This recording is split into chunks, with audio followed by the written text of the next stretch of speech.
You ever have that feeling where, on paper, you're doing everything right, but you still feel kinda lost? Well, that's exactly what we're gonna talk about.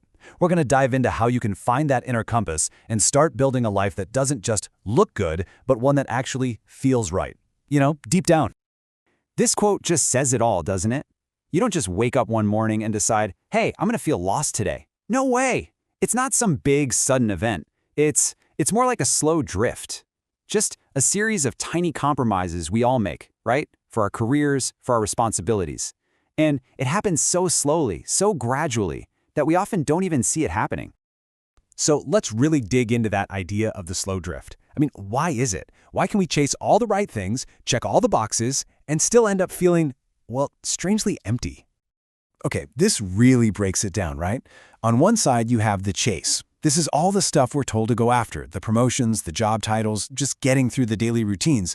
But while we're so busy chasing all of that, look at what starts to fade on the other side. Our inner alignment, that feeling of being in the flow, our sense of purpose, it just slips away.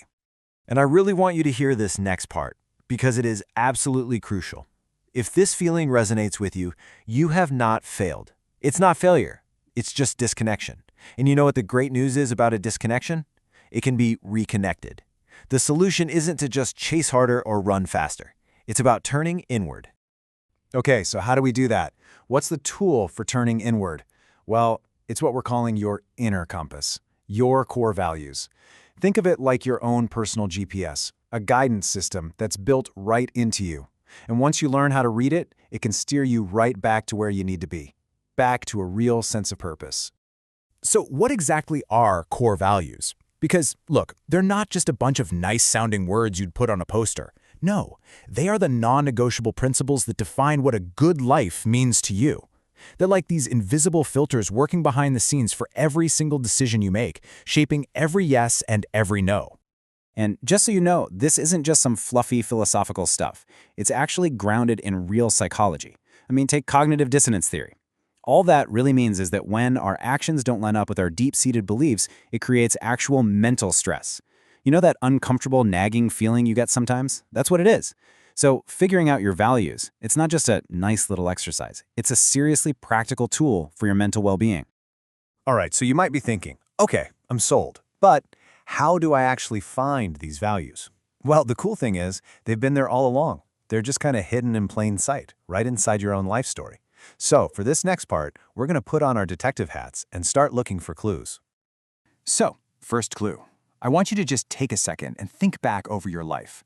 Think about those really big moments, the emotionally charged ones, the incredible highs, yeah, but also the tough lows. What were the moments that really truly shaped you? Maybe there was a time someone showed you incredible kindness and it just clicked for you that compassion was everything. Or maybe you witnessed a deep injustice and it lit a fire in you for fairness. Now, this is super important. We're not doing this to get stuck in the past, okay? The whole point is to just use it as data, as a set of clues. Your past doesn't lock you into who you have to be tomorrow, not at all. But it does reveal who you are. It shows you the themes and the principles that have always, deep down, mattered to you. Okay, ready for the next clue? For this one, we're gonna look outward. I want you to think of someone you genuinely, truly admire. Could be anyone. A mentor, a friend, maybe even a historical figure. But here's the key. Don't just stop at who they are. Ask yourself, why? What is it about them? What specific qualities do they have that you respect so much? So there's actually some cool psychology behind this. It's called social learning theory. And what it basically says is that the things we admire in other people, their courage or their creativity or their integrity, those are often the very same qualities we are unconsciously trying to grow in ourselves. It's like the last line says here, admiration is just aspiration in disguise. I love that. Okay, so we've done some digging, we've found some clues, now it's time to get really practical. Because, look, knowing your values is fantastic. It's step one.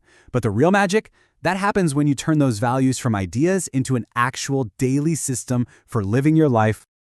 And the very first rule here is less is more. Seriously. You can't live by 20 different values at once. That's just a recipe for total chaos.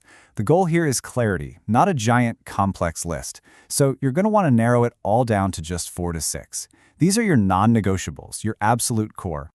So here's a super simple 4-step system to make this all real. Step 1, you choose your values, right? Those core 4 to 6? Step 2, you've got to define them, but in your own words. What does courage or creativity actually mean to you? Step 3, you create tiny little micro habits that actually express those values. And finally, step 4, you write a personal mantra to wrap it all up and keep it right at the front of your mind. So for example, your mantra could be a simple, powerful sentence just like this one. It's a statement of intent. But it's not just a passive positive affirmation. Think of it more like a command you give yourself. It's a reminder of the person you've committed to being, and it's especially powerful when things get tough. Or your mantra could look a little different. It could be more like a set of guiding choices, like this. I actually love this style because it's so practical for making decisions.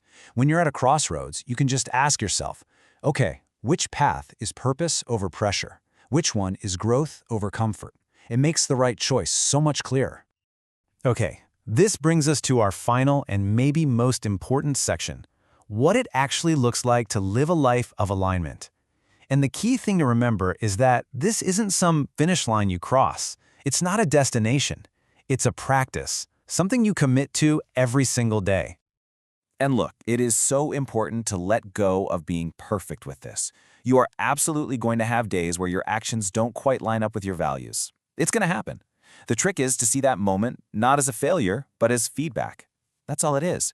The goal isn't perfection. It's just having the awareness to notice when you've drifted a bit, and then gently guiding yourself back on course. So here's a really simple but incredibly powerful tool to help you build that awareness. It's a daily alignment audit. Seriously, at the end of each day, just take 60 seconds to ask yourself these 3 simple questions. What this does is it creates this amazing little feedback loop for yourself, and that's what helps you learn, adjust, and get stronger in your alignment day after day. And it's really important to remember that this whole process, it's not a selfish thing at all. The opposite is true. When you start living with more clarity and integrity, your presence creates this amazing ripple effect. You become a source of stability, a source of inspiration, not just for you, but for your family, your friends, your team, everyone around you. So let's leave it with this final thought. Integrity. It's not some big, lofty ideal that's impossible to reach. It's a rhythm. It's the daily practice of checking in with your inner compass, making those small, intentional choices, and just gently bringing your actions back into alignment with what you know deep down is true for you. It's a practice. And the best part is, it's a practice you can start right now, today.